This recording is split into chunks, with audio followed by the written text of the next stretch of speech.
Mabuting balita ng Panginoon ayon kay San Juan. Papuri sa iyo, Panginoon.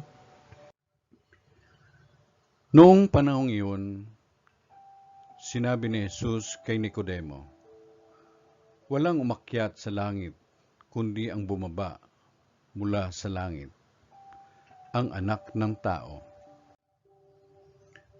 At kung paanong itinaas ni Moises ang ahas doon sa ilang, gayon din naman, kailangang itaas ang Anak ng Tao, upang ang sinumang sumasampalataya sa Kanya ay magkaroon ng buhay na walang hanggan.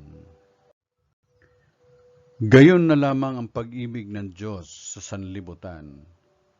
Kaya ibinigay niya ang Kanyang bugtong na anak, upang ang sumampalataya sa Kanya ay hindi mapahamak, kundi magkaroon ng buhay na walang hanggan. Sapagkat sinugo ng Diyos ang Kanyang anak, hindi upang hatulang maparusahan ang sanlibutan, kundi upang iligtas ito sa pamamagitan niya." Ang mabuting balita ng Panginoon. Pinupuri ka namin, Panginoong Hesukristo.